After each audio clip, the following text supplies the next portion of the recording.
दोस्तों इस वीडियो में बात करते हैं कि आप के यूनिवर्सिटी में एसजीपीए और सीजीपीए कैसे कैलकुलेट कर सकते हैं। तो बेसिकली के यूनिवर्सिटी बिहार शरीफ नालंदा में स्थित है।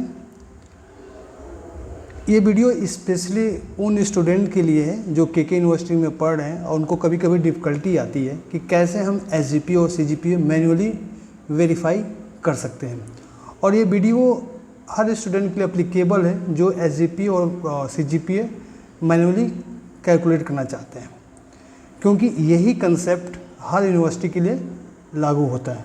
बस डिफरेंस क्या होता है कि हर यूनिवर्सिटी का ग्रेडिंग सिस्टम डिफरेंट होता है। तो स्पेशली इस वीडियो में हम बात करने जा रहे हैं के यूनिवर्सिटी की।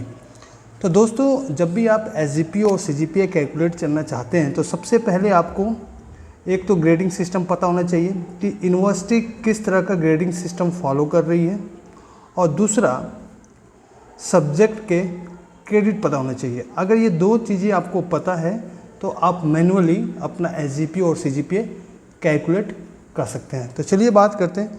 ये हमारे पास ग्रेडिंग सिस्टम है के यूनिवर्सिटी का, कि जो आप देख सकते हैं कि अगर आपका टोटल मार्क्स 90 और 100 के बीच में है तो लेटर ग्रेड ओ मिलेगा और ग्रेड पॉइंट 10 मिलेगा। तो ये सारी चीज़ें आपको पता होनी चाहिए, क्योंकि ये ग्रेडिंग सिस्टम हर यूनिवर्सिटी का अलग अलग होता है।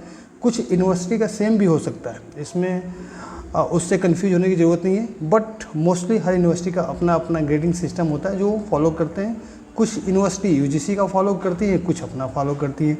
तो यहाँ पे के यूनिवर्सिटी बेसिकली अपना ग्रेडिंग सिस्टम फॉलो करती है। तो इनका ग्रेडिंग सिस्टम क्या है, 90 to 100 के बीच में ओ ग्रेड पॉइंट 10। ये मैं इसलिए बता रहा हूँ कि आप तभी कर पाएंगे कैलकुलेट जब आपको ये सारी चीज़ें पता होंगे। 80 से 89 के बीच में ई ग्रेड, उसका ग्रेड पॉइंट 9 है।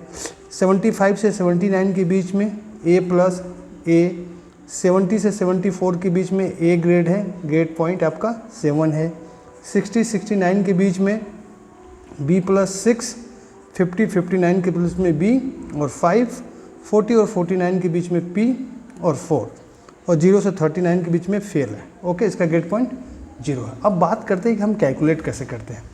तो सपोज हमने 3 सब्जेक्ट का एग्जांपल लिया है। एक सब्जेक्ट आपका मैथ्स है, दूसरा इंग्लिश है, और थर्ड मान लेते हैं फिजिक्स है। ओके, तो सबसे पहले आपको क्रेडिट पता होना चाहिए। मान लीजिए इस सब्जेक्ट का जो क्रेडिट है मैथ्स का 4 है, इसका 4 है और इसका 3 है। अब टोटल मार्क्स की बात करते हैं। मान लीजिए आपने इसमें 69 स्कोर किया, इसमें 79 और इसमें 55। तो अब हम फाइंड करेंगे कि इसके क्रॉसपॉन्डिंग इसका लेटर ग्रेड क्या है। लेटर ग्रेड, अब देखिए अब इस चार्ट का यूज आ गया। पहला है 69, तो देखिए 69 इसके अंदर लाई करता है, तो इसका जो ग्रेड है वो है बी प्लस, और यहाँ पे ग्रेड पॉइंट 6। तो ये हो गया बी प्लस और आपका ग्रेड पॉइंट हो गया 6। हम मैथ्स की बात करते हैं। अब दूसरा है 79, तो देखिए 79 किस में फॉलो करता है, इसमें फॉलो करता है। 75 से 79 इसका क्या है, ए प्लस और यहाँ पे 8। तो ये हो गया ए प्लस, ये हो गया 8। फिजिक्स की बात कर लेते हैं 55, तो देखिए 55 इसमें लाई करता है, तो ये हो गया बी और 5। तो ये हो गया बी और 5। ये 3 सब्जेक्ट हैं। देखिए ये क्रेडिट है। अब हम क्या करते हैं, इसका जो क्रेडिट है इसके ग्रेड पॉइंट में मल्टीप्लाई करते हैं। ठीक है, तो ये आप मल्टीप्लाई करेंगे 6 × 4, तो ये आ जाएगा 24। इस क्रेडिट को मल्टीप्लाई इसमें करेंगे तो ये आ जाएगा 32, और इसका इसमें मल्टीप्लाई करेंगे आ जाएगा 15। अब इसका आपको सम करना है, जो भी सम होगा 6, ये आएगा 71 के आसपास। ओके, इसका सम। अब नंबर ऑफ सब्जेक्ट वेरी भी हो सकते हैं, 10 सब्जेक्ट हो सकते हैं, 6 सब्जेक्ट हो सकते हैं, डिपेंड करता है। अब इसको ऐड कर लेते हैं, 4 4 8 3 11। अब आपको क्या करना है, एसजीपीए निकालने के लिए ये जो सम था टोटल क्रेडिट से डिवाइड कर देना है।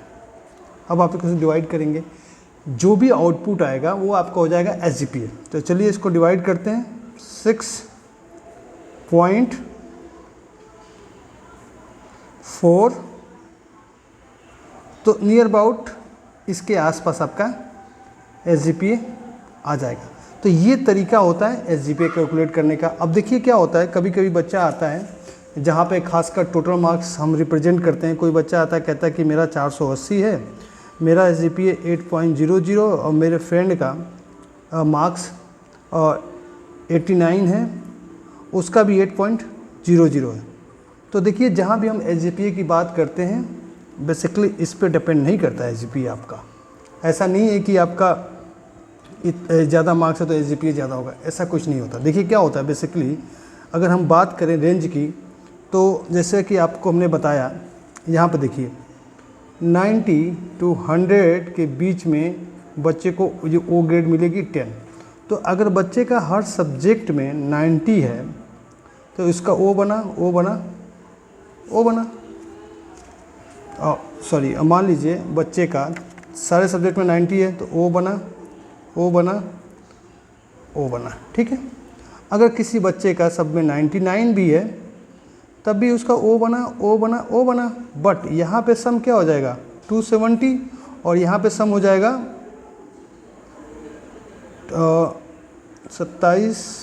297, ठीक है। अब दोनों के केस में देखिए नंबर का डिफरेंस तो 27 का है, बट दोनों के केस में जो SGPA होगा 10 होगा। तो ये नंबर पर डिपेंड नहीं करता है, ये सब कुछ डिपेंड करता है क्रेडिट और ग्रेड पॉइंट आपने क्या स्कोर किया है, उसके अनुसार आप कर सकते हैं। जैसे हमने एक एग्जांपल लिया, टोटल 270 तब भी इसका 10 आएगा और इनका 297 तब भी इनका 10 ही आएगा। तो यहाँ पर देखा जाए तो नंबर तो बहुत ज़्यादा है, लेकिन नंबर पे डिपेंड नहीं करता है। अब बात करते हैं कि अगर CGPA कैलकुलेट करना है तो कैसे कर सकते हैं। देखिए CGPA कैलकुलेट करने का फॉर्मूला क्या है। मान लीजिए फर्स्ट सेमेस्टर में आपका SGPA था 7.00 और उसमें क्रेडिट था 20 टोटल क्रेडिट। सेकेंड सेमेस्टर में आपका SGPA था 6.50, उसमें क्रेडिट था आपका 25। अब अगर आपको इसको CGPA कैलकुलेट करना है तो कैसे करेंगे। इस केस में क्या होगा देखिए, तो यहाँ पे क्या हो जाएगा, CGPA का मतलब CGPA हो जाएगा आपका SGPA first semester into total credit 20, okay. SGPA second semester total credit 25 divided by 20 plus 25, okay.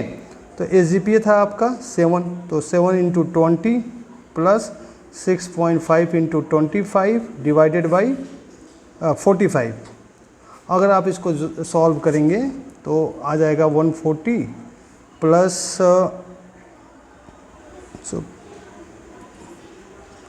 170.50 के आसपास आएगा डिवाइड बाई 45। जो भी आपका आउटपुट आएगा वो हो जाएगा CGPA। आप इसको सॉल्व करके देख सकते हैं। तो बस मैंने एग्जांपल लिया था इसलिए मैं पूरी तरीके से इसको सॉल्व नहीं कर रहा हूँ।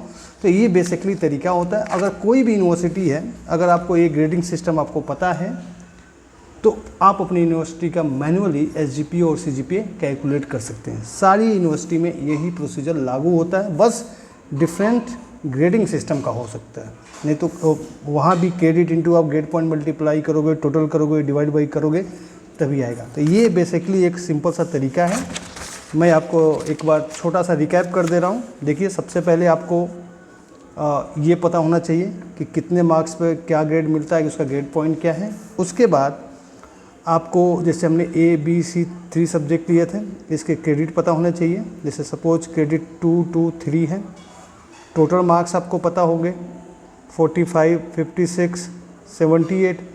इस मार्क्स के अकॉर्डिंग आप अपना ग्रेड लिख सकते हैं। जैसे इसमें देखिए क्या है, 45 means P, 56 means B, 78 means A plus. अब इनका लेटर ग्रेड हो जाएगा P का 4, B का 5, A प्लस का 8। अब आपको क्या करना है, क्रेडिट मल्टीप्लाई दिस मीन्स ये हो जाएगा 8, ये हो जाएगा 10 और ये हो जाएगा 24। अब इनको ऐड कर दीजिए। तो आप जब ऐड करेंगे तो ये आ जाएगा आपका 18, 24, 42 और टोटल क्रेडिट हो जाएगा आपका 7। तो 42/7 ये हो जाएगा 6.00। ये हो गया आपका SGPA उस सेमेस्टर का। CGPA कैलकुलेट करना है, CGPA तो इसके लिए चाहिए आपको SGPA of semester and total credit of that semester. तो मान लीजिए 2 सेमेस्टर आपने दिया, SGPA फर्स्ट सेमेस्टर का था आपका 8 और उसका टोटल क्रेडिट था 25। SGPA आपके सेकेंड सेमेस्टर का हो गया 7, उसका टोटल क्रेडिट था 20।